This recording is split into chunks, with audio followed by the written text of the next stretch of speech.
Okay, welcome back to the Adventure Within channel. My name is Andrew Fritz. I'm a clairvoyant, healer, and meditation teacher, and today we have an interview with Sunshine. She's a psychic medium, soul healer, spiritual advisor, high priestess, Reiki Master, recovering alcoholic, and the founder of Sunshine Readings. Her passion is helping highly motivated sober witches who desire to step into their highest purpose and live the life they are promised in recovery.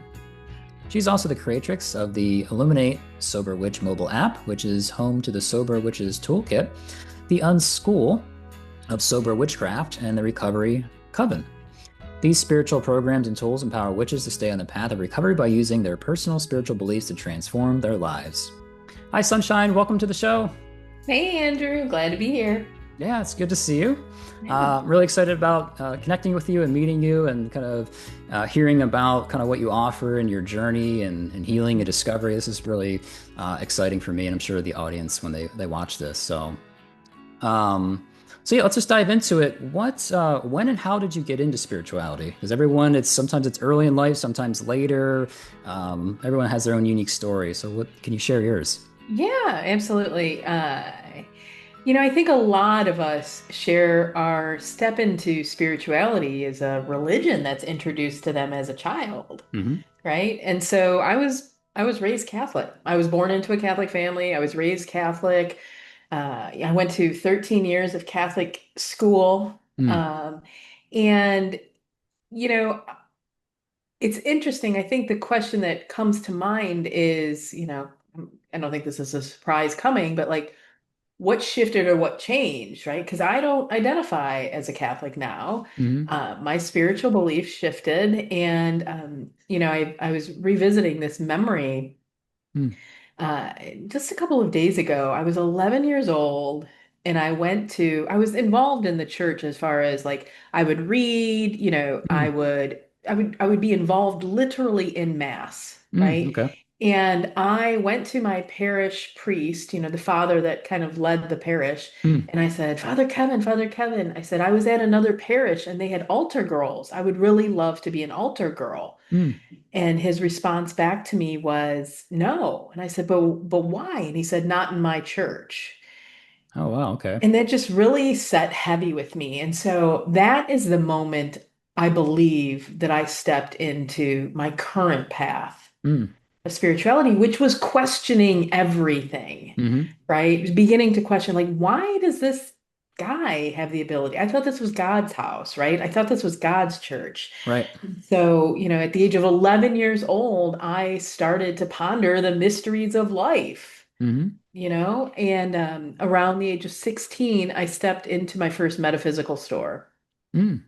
Literally, the store existed less than a mile from my current house, Oh, wow. right? Okay. Yeah, and that was kind of it. Like my curiosities, I now had access to things that went far above and beyond the religious Mm. perspectives that I'd been shown. I'd been shown Catholicism, Lutheranism, like the Baptist. I'd been shown all of these other Christian-based religions and Hmm. nothing in kind of the metaphysical, occult, or esoteric space. And so since the age of 16, I began to identify as a witch. Yeah. Very cool. Was there something in particular about the store? Was there like a person that you met or came across? Was It there a book or two that you... smelled, it smelled delicious. It Nice. smelled, I can still remember, right? Scent is one of our like Mm. strongest memory triggers. And Yeah. so that was a big, big deal. I remember walking down these stairs and just getting hit with the scent of incense, and they burned Nag Champa, Mm. right? They burned Nag Champa in the space. And if any of your listeners, it's a very sweet and beautiful scent.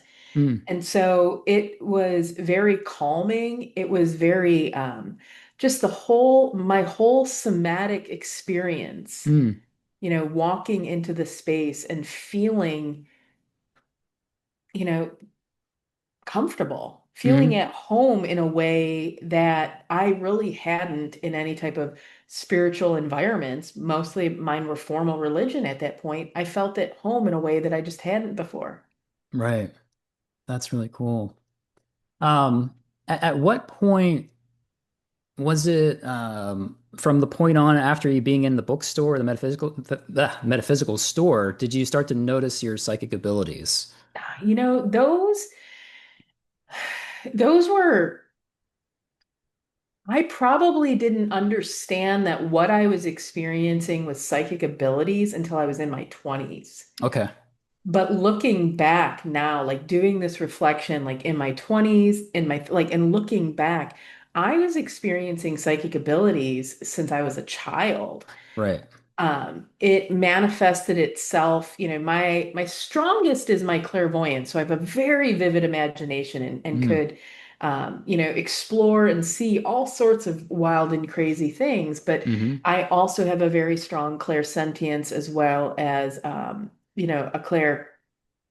audience. And I believe clairsentience, this is your ability to pick up on other people's emotions. And Hmm. within clairaudience, you can hear thought. Mm. You can mind read. And so as a kid, I knew a lot of stuff that I shouldn't know about other people, and I wasn't shy to say it out loud. Nice.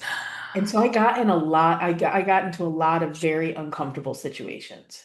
Got it. And was that kind of, did that catch you off guard? If it just, oh, I'm feeling this from somebody, or I'm hearing this and I'm just going to relay it, and then whoa, what, you get a certain I thought it was response. normal. I thought like everybody did this. I Right. thought everyone could, had the same type of experience. I remember about the age of like 14, maybe 15, having a sleepover with my girlfriends. Mm-hmm. And there's like, I don't know, maybe four of us there. And we get to talking about dreams. And I'm describing my dream and blah, blah, blah. And they're Mm. like looking at me, like side-eyeing me, like, what are you talking about? And I was like, Okay. I was doing this and that, and then this happened, and I did this. And they're like, that's not how my dreams are. Right. And I was like, what are you talking about? And so I went to go look up and found out that ever since I was a child, have lucid dreamt. The majority of my dreaming states were lucid dreams. Oh, cool. Okay. Well, Yeah. So like as a child, and I have this conversation with a lot of adults, mhm. like if nobody is ever teaching a child what they're experiencing, it's a very scary thing to grow up having. Right. So you're, I mean, you have these psychic abilities turned on, and you start to probably feel very different from everyone else around you. Like how, um, I imagine that's kind of challenging, right? Where it's just like, hey, you're experiencing these things and no one else is really, relaying the same or similar experiences. So how do you deal with that? How do you cope with that? I Drink, yeah. drank and drugged. Mm-hmm. Yeah, I'm a recovering alcoholic and I have memories of picking up my first drink at the age of 8 years old. Oh, wow. Okay. Yeah, like seeking out my dad was an alcoholic, still Mm. is, Mm-hmm. and he would leave half-finished drinks around the house. Mm-hmm. And so I would be very excited when there was a half-finished drink because I would finish it. And so it seems some of your environment was a factor, but do you feel that like you're just experiencing some internal pain, just because you felt maybe different and you weren't really getting the communication or validation you're kind of needing at the time? I think that's a fraction of it. I think more of it was I was so energetically overwhelmed, Mm, right? That it wasn't so much not getting all of the validation or like, just the feeling strange or different. Like that sucked, like don't get me sure. wrong, it sucked, but it was overwhelming to be Mm, in those states, like my father was constantly angry. So even if I didn't, even if I was sitting in my room, if he was in the living room brooding, it was an emotional overwhelm to me, okay, I right? see.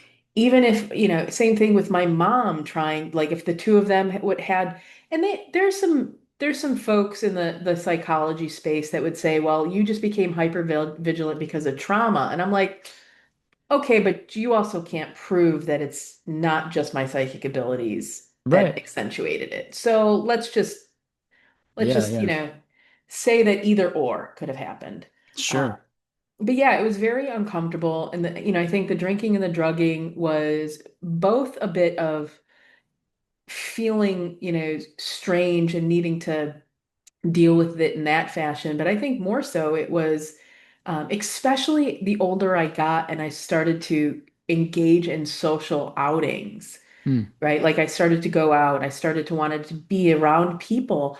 I like the only way I could do it and not be like completely energetically overwhelmed was by drinking, Oh, right? okay. I have a lot of years in my life that I drank, and I've looked back on them and said, I didn't like being in big groups. Like I really don't. Like it's very rare for me nowadays because I'm sober. I Hmm. have no like buffer outside of my own energetic protection, Hmm. right? And which is super strong, but by golly, can it be draining to sit there with all of this protection up and, is it worth it at the end of the day? So I did. I drank a lot, through I don't think there's a single social outing that I went to it from the age of 15 up until I got sober at 40 where Okay. alcohol wasn't involved and this necessary for me to operate.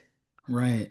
Yeah. So it sounds like you were very sensitive to energy and other people's feelings and emotions, perhaps even thoughts.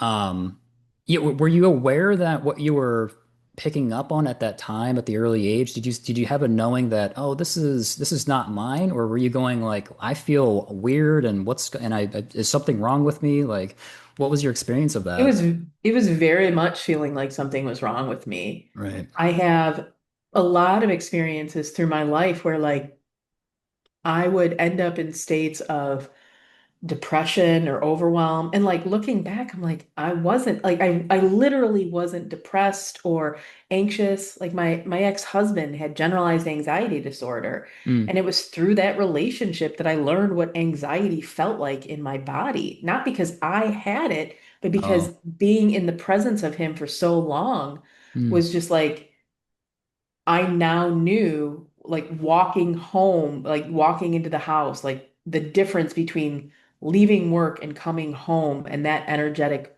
boundary not being in place. Right, And right. so, I mean, I teach and I coach a lot of folks around this that when you are highly sensitive, when you identify as an empath, that like your life is hard if you don't start to understand like what your normal state is, how to protect, how to cleanse it, like it can become that's where the depression can start to set in is because you feel so mad, so crazy, so overwhelmed, Yeah. and you have no rational reason for it, Right. right? And then people medicate with it, not just literal drugs and alcohol, but people will I can't tell you how many folks that I've met that have they're on psychiatric medicine, Mm. right? Because they literally feel crazy. Right. Yeah, it's tough. That's a tough thing. I mean, it seems like in society we're getting more um there's more awareness of energy and the spiritual. But we're still playing this game of catch up, it seems. And if people like yourself, and I've experienced this too, where it's like, hey, you're just very sensitive to energy, but then you have people that aren't aware of that in roles that are trying to, like say, like a therapist, a traditional therapist that might not acknowledge that or validate that and say, hey, you're just really sensitive, and here's some tools to work that out, you know? So, yeah, it's nice to have people like yourself out there that are already aware of this and helping other people. Um, yeah, I'd like to kind of talk about some of those different psychic abilities. So we talked about clairsentience. You said clairvoyance is a really big one for yourself. Yeah. Clear seeing. I love that ability. Can you maybe just talk about to people that are not really familiar with what clairvoyance is and maybe just share, hey, this is what it's like to be clairvoyant, so that the experience of that. Yeah, I always I always have to share there's it's sometimes easier to start by explaining what it isn't, Okay, okay? sure. It is not a hologram. Hmm. It is not like looking out in front of you 10 feet and seeing the hologram of, Michael Jackson or Elvis Presley or your grandmother in front of you, Hmm. right? It's not a hologram. Um, the other way that I often talk with people about this is, can you picture what a Granny Smith apple looks like in your mind? Hmm. Can you picture that? Because there's about 10% of the population that literally cannot picture that. Hmm. Okay. So their ability, their like clairvoyance is next to nothing, Mm. right? Next to nothing. So if you can picture in your mind what a Granny Smith apple looks like, that's where a clairvoyant vision shows up at, Hmm. right? Yeah. That's where it shows up at. And it can be a matter of, if I'm thinking of, of someone that's crossed over, a loved one, or anything of that nature, it can show up there. I can see them in space. I like have trained to see them in space to understand who they are, Hmm. right? But ultimately, it is always coming back into that mind's eye. Mm. It's always coming back into that mind's eye. Um, I I would say, when I was younger, it was only in that present space, Mm. in that like inner kind of mind. Hmm. It has been as I've been stepped into using these skills professionally that I've trained or coached them skills themselves in Sure. order to be used in different ways. Yeah. Yeah. And do you feel that, you say that like a certain percentage might not even be able to imagine, in this case, say the apple. Do you feel that it's just a case of maybe there's that much control or limitation or unconscious energy around that ability where their imagination has been so kind of dimmed down, so to speak? Is that So the what I have seen, I've had two individuals that have come across me specifically to be coached and mentored on this. sure? And as we've looked through like kind of their own records, Mm, right? Their kind of soul's experience, they are not meant to leverage and use that gift in this lifetime. okay. It is dampened very intentionally to strengthen the other psychic abilities that are available to them. Ah, okay. So they kind of chose prior to this birth that, hey, okay, I'm aware of this ability. I just want don't that's not the focus here, this life. I need to focus on some other things. Yep, Could be a distraction, actually. correct. Very I, much so. I see. That makes sense. I think sometimes I don't know if you experience this or both like astral projection, where Mhm. that could be, um, sometimes it's this wonderful thing where it's wow, you can explore and there's so much to, but then it's also this kind of can be an escapism of like I just want to get out of my body. I want to be not in my own life and present and all that. And sometimes the soul might go, okay, you're really good at that. Why don't we dial that down and let's focus on something else this life? So. Probably very much so, in that regards. Same thing, lucid dreamt since I was a kid. Didn't know I Yeah. was astral projecting as a kid, but that's how I used astral projection as a child. Mm. Was I would go and kind of like do that disassociation play. Yeah, And yeah. so, yeah, the our spirit guides, our guardians, whoever you want to, the divine, however you want to look at it, will go ahead and kind of snatch things from us if it's not meant to serve us. And so Mm. at the age of 6 years old, like I've had these gifts, I could see spirit as a young child, but around the age of 6 years old, I had a family member that, was pregnant and terminated the pregnancy. Mm. And I'm as older, I was told uh, my gifts were pulled at that point. I didn't see again, clairvoyantly see again until I was around the age of 20. Mm. Interesting. Yeah. And that was because they didn't want me as a 6-year-old to see a young, crossed over child, a Oh, I crossed see. over infant, and then Maybe. start to be curious about or wonder or ask or like, bring it up in a family environment. Oh, just was not, I guess as a child, I've heard that I've had some stories where I've once again said things that I probably shouldn't have said. Yeah. I'm glad you brought this up. This is a really like subtle thing, but I think it's kind of important at the same time is that sometimes people might have the thought that spirit guides, like amazing, they're there to like guide and help you with everything. They might not like think that, hey, they might divert you from certain things so that you can, hey, that's gonna complicate things. That's gonna cause a bigger problem than you need, or so they almost kind of it's helpful to kind of let's steer clear of that and we'll get back to it later here. And so that's do you recognize or notice that in yourself or other people you work with? Yeah, I think that I have the personal belief, we kind of touched on this. When we step into this particular incarnation, this lifetime, there are certain things that we have agreed to experience in Mm. order to learn the lessons, Yeah. right? And so that at the age of 6, that was an agreement that I had made at that particular time, right? Same thing, like, let's be real, starting to drink at the age of 8 years old, like, would I have consciously as a human chosen to do that? No, but my soul said, this is part of your journey, and this is an important piece of your journey, Right. right? For you to go through this. And so, absolutely, it will navigate you towards the experiences that you, in essence, are supposed to, be navigated towards. Right. Um, and it's interesting, I'm just getting kind of the hit to bring this up Sure. because there are some people too that would then be curious on how I would identify as a witch and believe in magic, Mm. right? Yeah. Because there's this thought of, do we have a destiny Mm. versus do we control our own fate? Mm. And so that's why for me as a witch, I am very conscious around the work that I do, the magic I perform, the spells that I cast, Mm. to ensure that they're always in my highest and best favor, that I Mm. don't go against the path that has been laid out before me, Right. right? Because Right. that creates resistance, it creates difficulties, it creates, it might create something beautiful in this lifetime, but now I'm revisiting another lesson in another lifetime, Ah, I see. right? Hmm. So, very intentional with my magic and my rituals to ensure that it's always aligned for my soul's highest and best.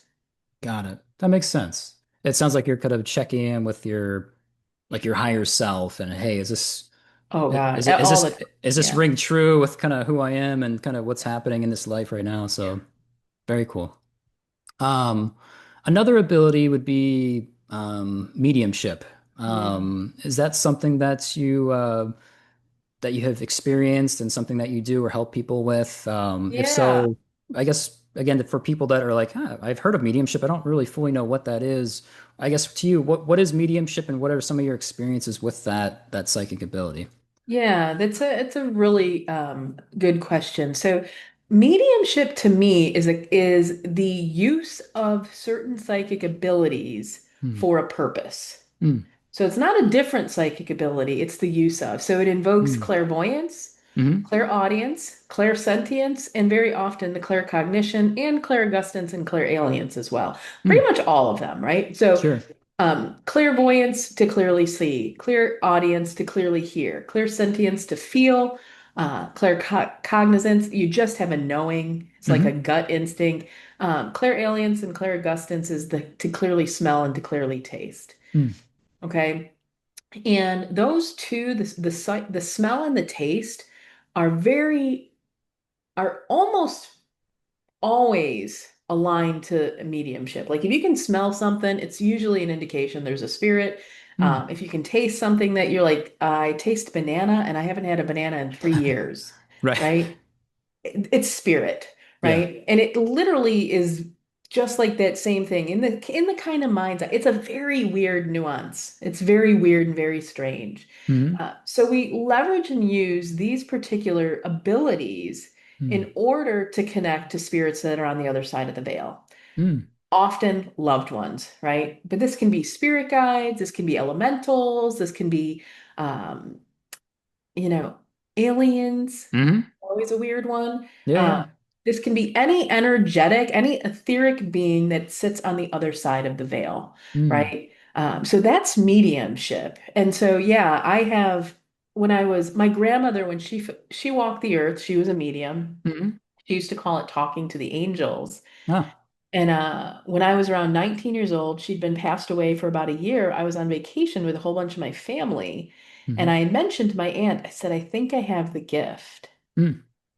And she said, well, give it a try. So I sat there with like 12 of my family members and for the first time did a mediumship gallery reading. Like Oh, jumped cool. full feet in, right? Just Yeah, yeah. and yeah, it's a different experience with the psychic abilities. You can see them, right, in your mind's eye. Hmm. You can, hear them.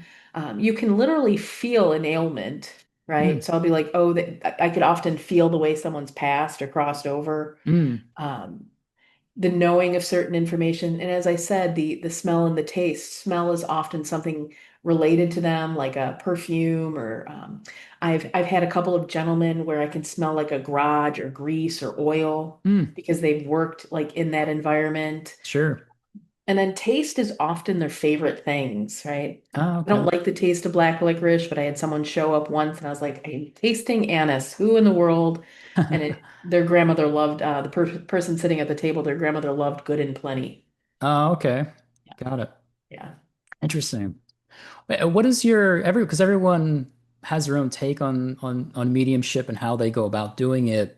Is it more of a communication experience or do you feel like you're really like stepping away and then letting whether it's an angel or a loved one come Yeah. through you and talk? Like I how is can, it for you? yeah, that's a good question. So that's when you allow spirit to sit in, it's a form of channeling. Yeah.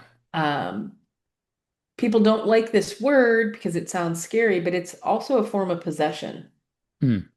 right? So I do allow for it. Hmm. Uh, it is not my number one like go Go to. to. Yeah, yeah. Yeah. Just because energetically it can be a little dangerous. You don't know who's going to sit in you. You don't know how long it's going to linger. Mm. But I have very much so had it swoop right in before. I had this memory of I was talking with a woman and we were talking about her son, her like teenage son that had crossed over, and he sat in me to Mm. talk to her. Right. And it was very important. The message that came through was very important to be delivered in the tone and the mannerisms and, Sure.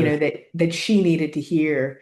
So I do allow for it. I've done ritual in order to ensure that I'm always safe, Yeah, sure. right? But yeah, it all depends.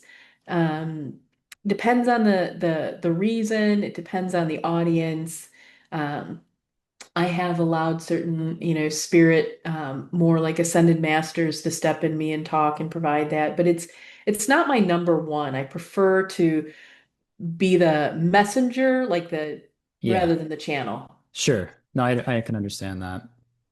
Um, Now you mentioned kind of the alcoholism and was there I guess a certain point where you felt like you hit some sort of like a rock bottom where you're just like, okay, and sometimes we have multiple rock bottoms, Yeah. but you know what I mean? It's not always this kind of perfect, oh, here's the rock bottom, that's it. It's different for everybody, but was there a particular moment you're like, okay, I need to get out of this or I need to transform or change in some way and move.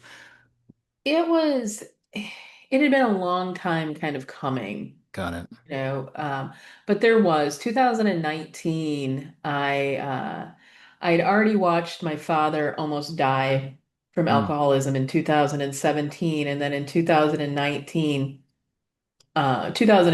I should say, a cousin of mine ended up in the hospital dying, mm, and by the beginning of 2019 did. mm. And so I started that year off knowing like he was a year younger than me. Oh, okay. Wow. And I was like, I can't do this. Like I can't, this is not what I'm supposed to be doing. This isn't how I want to live my life anymore. And there was just a lot of sickness around it. Not just like in me, but just, even now looking back, there's just so much sickness.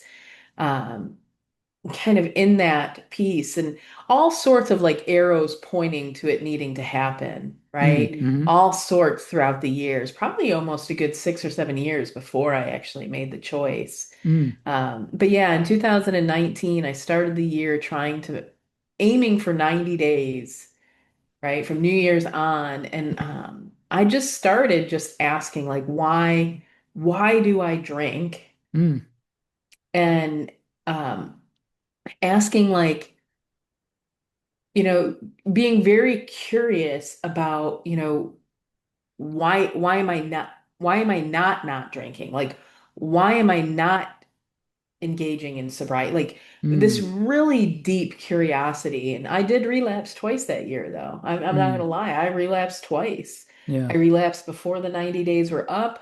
I drank for another about 4.5 months, pretty much every single day. And then my biggest rock bottom was on my 40th birthday. Mm. Yeah. And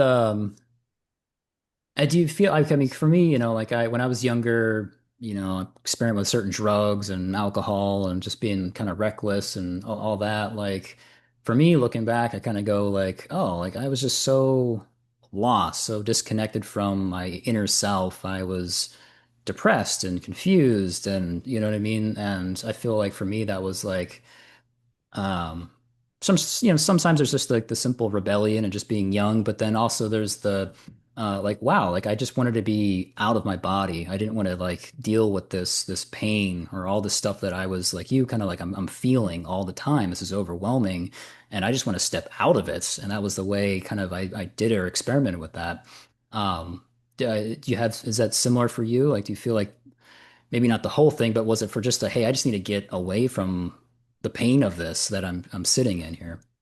I think there was two sides to it. I think some of it was getting rid of the pain, and I think the other side was this need to like find community. Mm. As weird as that sounds, right? I somehow or another found community in the drinking and the drugging world, Oh, right, right. Yeah, yeah. right? Like I my I was 16 years old and I had two groups of friends. I had the group of friends that drank and I had the group of friends that smoked pot. Hmm. And lo and behold, at some point, the group of friends that smoked pot also became the friends that drank. And Mm. so I started to run with them. And like that, it created a community, it created a family. We created all these wild and crazy stories and memories that like we would look back at and remember when we did this, you remember when we did that? And, Yeah, yeah. and so I don't think it was just the need to like numb or withdraw or to disassociate from the pain and the suffering, Yeah. but it was almost to like trauma bond Mm. around that need with these other people that were drinking and drugging. Yeah. I'm glad you brought that up because I can relate to that as well. Because I was kind of like a loner, like in high school. You know what I mean? I was just kind of to Hmm. myself. Kind of like you, like where it's just like you know something, you're different from people, and then you just start to, okay, I'm just kind of getting more and more alienated. I'll just kind of hang out by myself. Like that's a little easier than getting judged or invalidated left and right. And yeah, so the alcohol or the drugs makes it easier to kind of just, hey, I can let loose and okay, now there's people to talk with. Okay, this is what I've been needing. So I'm kind of glad you brought that up because I'm like, I can relate to that as well, very much. Well, yeah, I mean, that's what you start to have in common now. Right, The right. drinking and the drugging. Yeah. And I mean, we're talking years and years and years of it. Yeah. All the way up until the point of, I think it was in 2017, I had a very dear friend that I'd been friends with for 21 years at that particular point that I finally had to walk out of her life because Mm. she'd relapsed for the third time on opioids.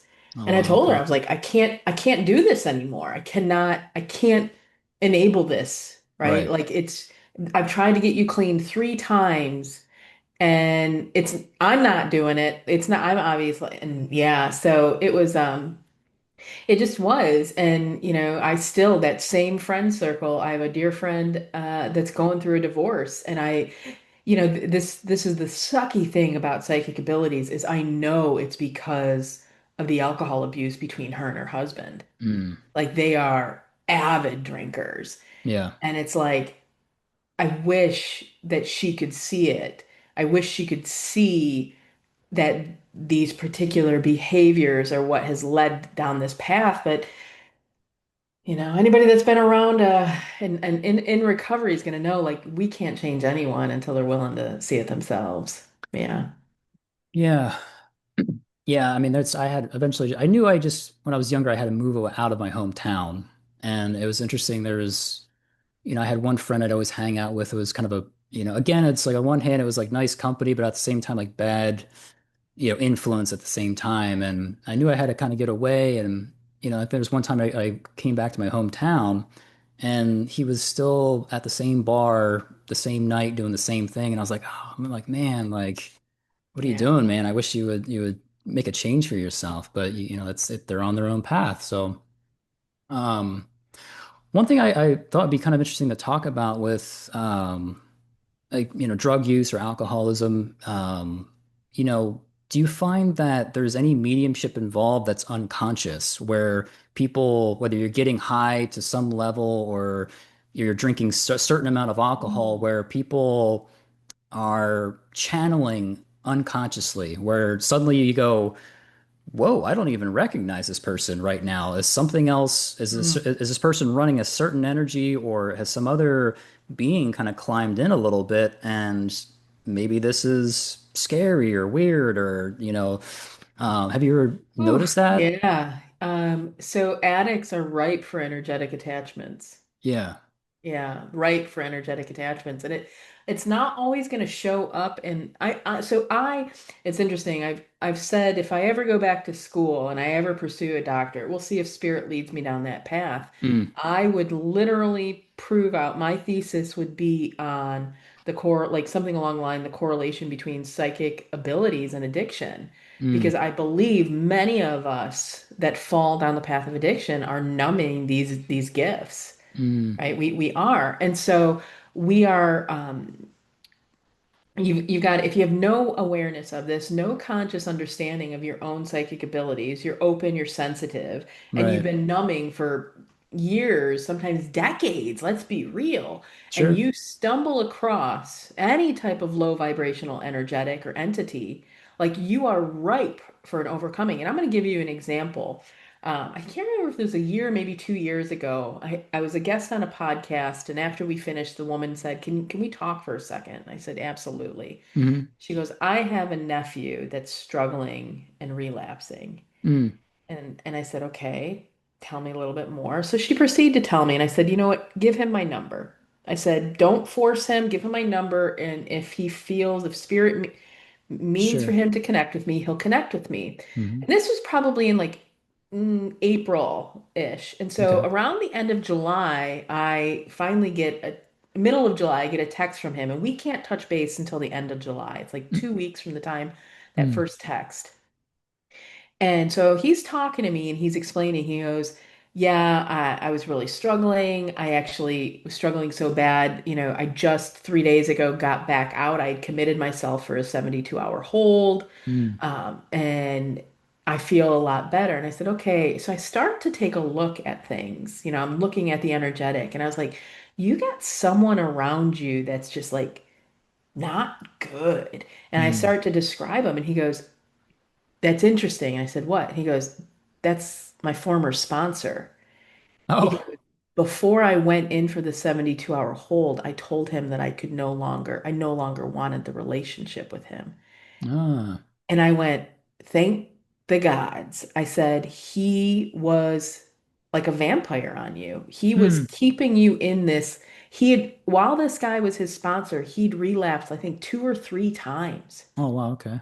And this guy was like, he had his own attachment on him that was feeding on folks in the program, Mm, just feeding on them. And I was like horrified to see this for the first time. right, right. Right? So just imagine somebody being extra sensitive, someone being, and not, and being like in the throes of their addiction. That's just an actual literal example of an attachment impacting you, let Hmm. alone walking into a space, walking into a party, walking into a club, Right. right? There is this meme that went around not too long ago that talked about like what happens at night, Mm, and how like when the sun comes down, it's ripe for attachments, low level vibrations. The drinking is very intentional to, mm. the drinking and the drugging to keep the consciousness and Oh, down, and to keep the spirit open, to allow these like negative energies to attach and to start to feed. right. And yeah, I have 100% seen it. And it's spooky and it's scary. It's the reason why I don't, like I tell people, like, I don't mind that people drink. I don't mind Sure. if people, like, that's not the issue. The issue is when I see the sickness attached to them. Yeah. Yeah. I mean, when you talk about that, it just makes me think the how important it is to for people to wake up, like spiritually, or just to have expanded consciousness or awareness, with our different abilities and what you can perceive through those abilities. And I think that's almost like that's your own awareness is your superpower. Because if you're aware, then you can make decisions of, oh, I don't want to do that, or okay, I do want to do this, or you have that you can see or be aware of the unseen, and it has a big impact on our life, whether we're conscious of it or not. Yeah, I mean, when we are, we exist on the 3D plane and the 3D plane only, right? Like it is very easy to Yeah, stay in the sickness, right. stay in the energetic of a low vibration, right? When we start to climb the ladder of evolution, when we go from a 3D to a 4D to a 5D type of state, Hmm. it's a lot easier to be aware and conscious of the shadow that exists, of Hmm. the pain, of removing ourselves even from uh, the attachment of this lifetime, Hmm. right? Like of just being like you see the whole soul evolution at that particular point. You see the purpose beyond just the right here. You Right. stop feeling like everything is happening to you and start to realize how all of the stuff that's going on around you is happening for you, right? I have a Ah. strong belief that the universe, the divine, however you want it, is always conspiring in our favor. And if you are choosing to consciously ignore it, Hmm. you will continue to stay in a state of pain and suffering. Right. That's funny. I was just speaking with someone about this, where it's yeah, like stepping out of resistance, not being in the victim role, and owning your power essentially. That's yeah, Life is meant to be fun, joy-filled, easy, right, right? right. And so I tell people all the time, I said, if you want things to shift and change, right, go for the temporary pain for the long-term pleasure, Hmm. right? Don't, because if we choose to stay in the like suffering because it's too scary or it feels too hard to get out of it, it's like they say choose your hard. Hmm. The hard for the moment, right? Or the hard forever. Like when there is resistance, when there is pain, when there is suffering, Yeah. that's typically my experience has been is because you are choosing pain, suffering, and difficulties. Hmm. Got it. Whether Yeah. conscious or unconscious, it's some sort of choice Does that it? we've. Yep. Yep. So do you find that, like you said, you mentioned kind of the 3D, or, three dimensions, like do you find that when someone, whether yourself or people you work with or just people you just observe in general in life, people when they start turning more within kind of these other levels, that they can get to some of the more root causes that are showing up in their life or in their body, or however it shows up or manifests? Is that something you notice the inner work is what really helps them kind of shift? Yeah, it's interesting, and this is a really weird visual that shows up. I don't think that until we start to step, into those other states of those other dimensions, do we start to realize how important our own embodiment right here and now is. Mm, Like we really start to understand how important like this physical form and this grounded state, how important that it is. And mm, so we start to tend to take better care of our current state. We start to make wiser decisions because we're starting to realize how all of these things are connected and lined up, right. right? We also start to realize, my belief and experience has shown is that sometimes the healing isn't even in the right here and now. Sometimes the healing is talking to the inner child, the younger version, Mm, even lifetimes ago. mm, So this inner reflection or this willingness to go, I use tarot, and so the card that's showing mm, up to me, there's two cards that keep showing in my head, mm, is the Hermit, mm. which is being willing to kind of do this like inner like reflection, right? Yeah. Following kind of this self-guided path towards where, our own personal evolution. But the other card is the Hierophant. What is the second one? Sorry. The Hierophant. Oh, I don't- Sometimes it's known as the Pope, right? oh, okay. Sometimes it's like a mentorship card. We Mm, start to also see the other individuals right? Whether it's the ascended masters, the saints, whether, whatever your belief structure is, we see those that have walked before us Hmm. and we start to understand more the importance of this personal evolution, Mm. of this awakening, of this Hmm. purpose. And so yeah, I do believe it plays a huge role. And there's a handful of folks that I've talked to that I believe it plays a big role in our future as humans, Hmm. right? It's the differentiator between us and the machines. Mm. Yeah. I guess I want to talk, we've talked about, some people might think like, oh gosh, if I have these abilities on and this can be challenging to manage, but they certainly are manageable and can be used for really wonderful things. Some people like yourself will do professional reading. Some people it's just on and they just kind of use it in their everyday life for, small things and all that.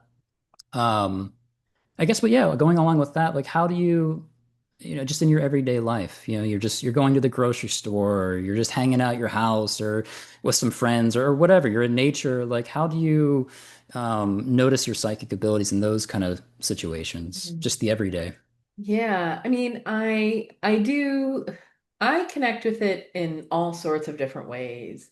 And so, if I ever have a decision or I'm curious about something, like, should I go here? Like, is it in my best interest to go here? Is my best interest to go there? Ah, I'll get downloads. This is an example. I left my house to go somewhere. This was probably about a year ago.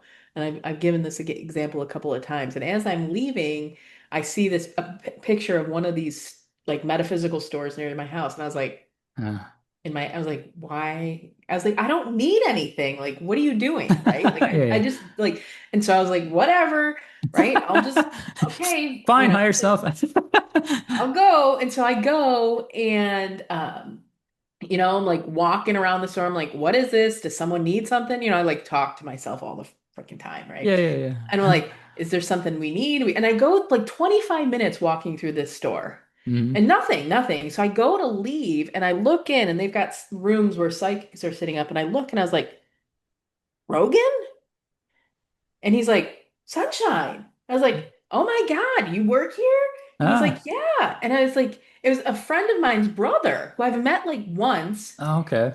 And so he was why I was supposed to be there. He had a question and then been rattling around in his head for Ah. like a couple of weeks since he'd met me. He didn't know how to reach out and talk to me. Yeah. And so I Ah. use it also, I'll use it along the lines of like, you know,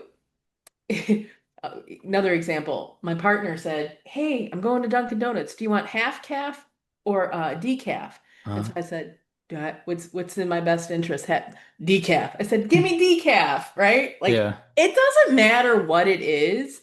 I will use and I will tap in because, when I stepped into recovery, one of the things that, I have a daily prayer and I literally say in this prayer, I'm going to sit in the passenger seat, let you take the wheel, spirit guides, Yeah, and, yeah. allow me just to enjoy life. Just take me where I need to go. Like, I don't want to try to control things anymore. I don't want to try to like play the game of chess or anything. I just want to sit back and just like hang outside of the passenger window and let like a dog, let the air just blow through my hair, Yeah. just laugh and just have so much fun and joy. And Yeah. so I do. Any time that I can tap in and ask them what I should do, I will. So, yeah, when you say that, it sounds like a lot. It sounds like there's a surrender. Like you've surrendered, and like that. Sometimes by surrendering, we have to get out a lot of effort or resistance, and that seems like that's or sounds like that's freed you up, or that has like there's so much more joy that you can have, or be aware of and experience.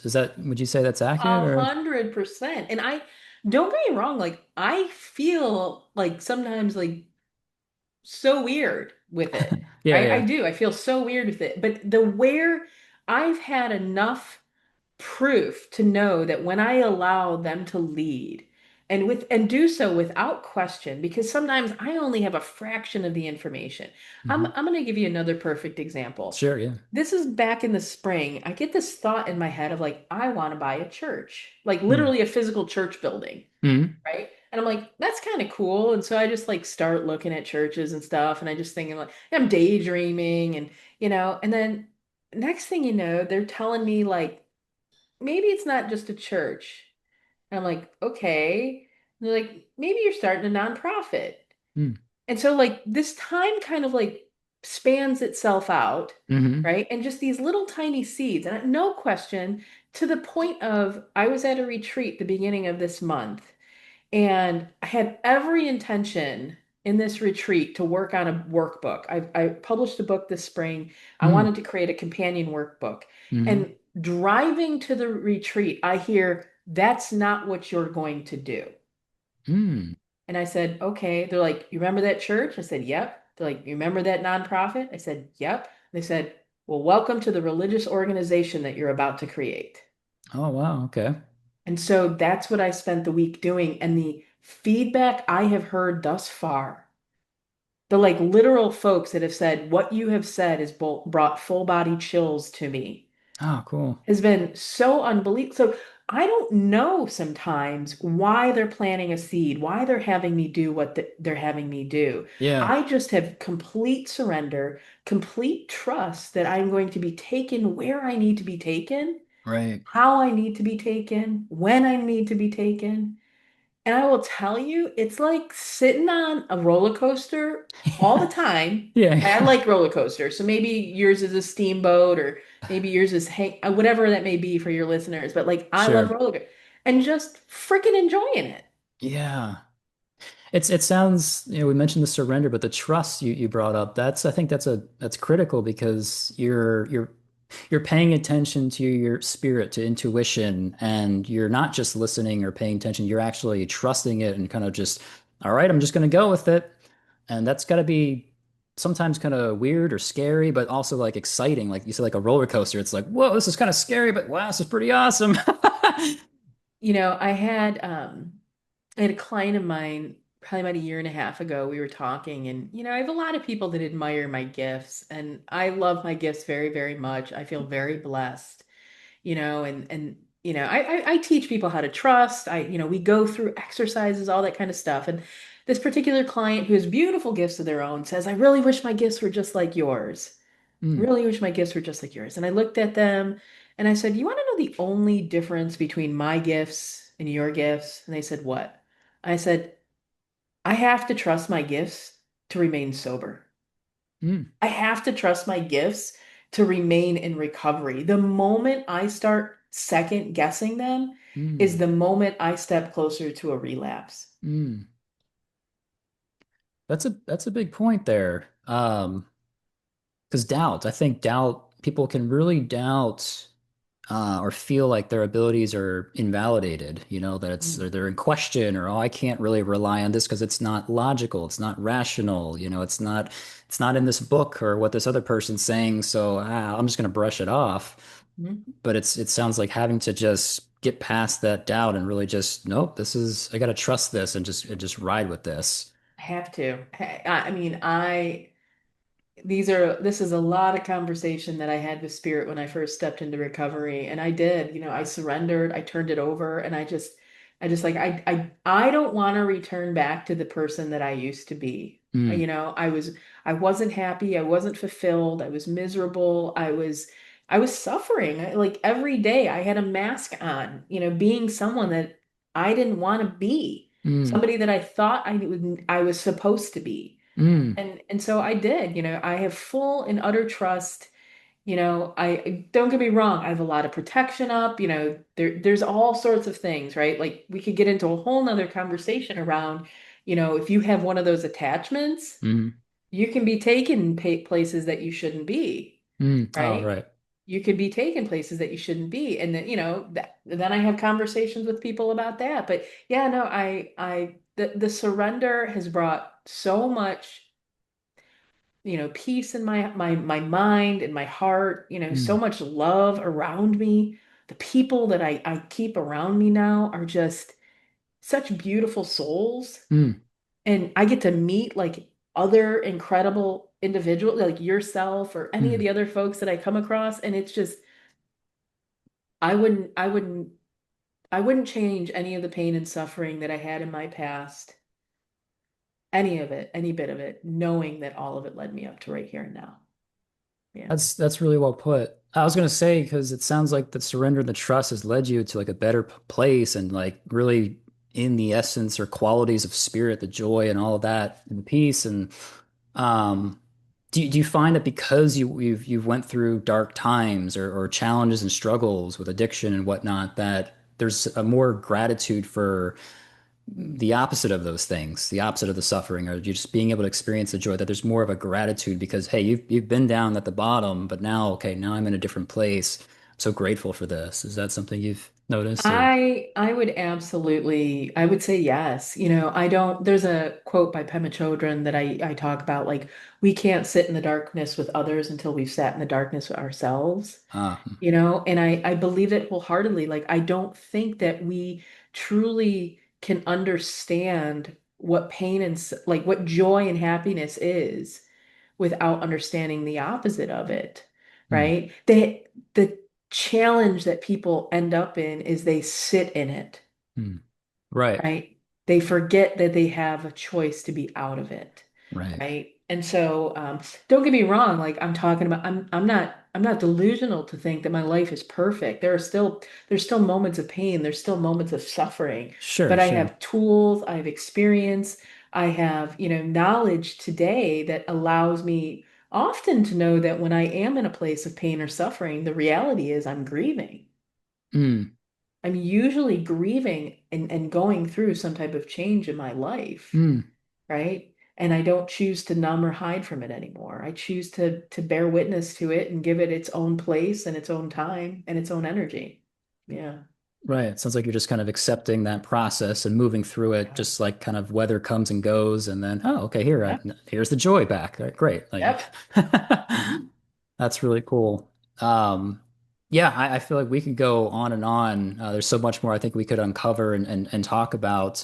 But just to respect kind of your time, I do want to talk about, what do you offer? I know you offer readings and you kind of have your own school and podcasts. There's a lot that you bring and you offer. Can you talk about those and how if someone's like, hey, I want to learn more about her and what she offers, how do they connect with you?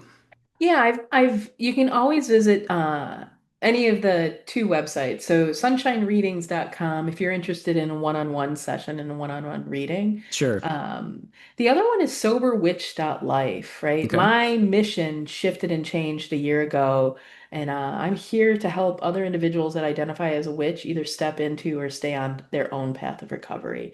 And that's Nice. where that nonprofit's coming in. That's where that religious organization is coming in. And I do have a book. I wrote a book this past spring. It's called The Sober Witch Life, a magical guide to recovery. And if any of your listeners, I can't tell you the how humble I am Hmm.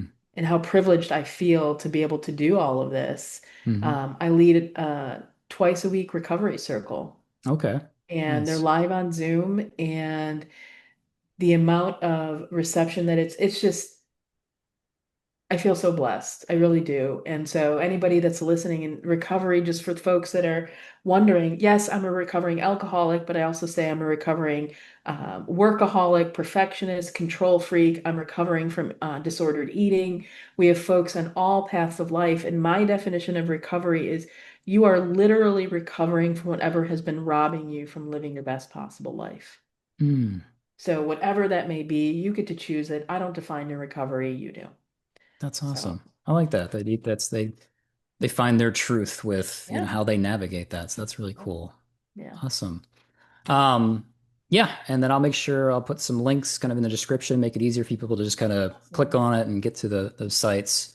At the very end, I like to leave a little bit of time and space. I don't feel the pressure like you have to use it, but if there's something you're like, hey, Andrew, we didn't get to this particular topic, or hey, maybe there's like a final message that's just coming to you that you want to share with the audience. This would be a good time and space for that. But again, if you don't want to, that's fine too.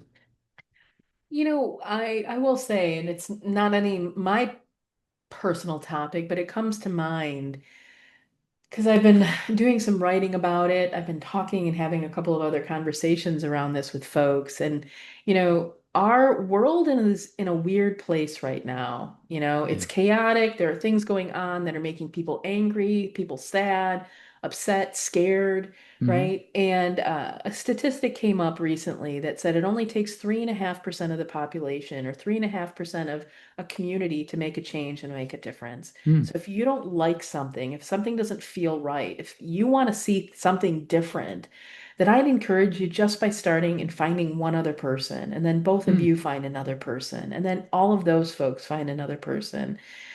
And I promise you, if you're willing to do that and willing to take action, then you'll start a movement that is able to see change. Hmm. Yeah. I like that. So just kind of the power in numbers kind of thing. Yeah, Yeah, yeah. yeah. It's just we if we want a better world, we have to be willing to do something different. And I think Hmm. there's a lot of people that want something different and want something better. And I think each and every one of us have a place and a role to do that. Me, I'm helping folks in recovery, and that's my mission to do it. And so if you feel like you've got a mission and you're listening, I encourage you to step out and do it because I know the universe wants you to. Awesome. Love that. Great message. Yeah. Perfect. Cool. Well, Sunshine, thank you so much for taking your time to be here with me and chat with me. And yeah, it's been an honor and privilege to have you here and listen to your story. So I appreciate you very much. Thanks, Andrew. I appreciate being here as well. Definitely. Everyone, thank you for tuning into another episode. We'll see you next time. Take care. Goodbye.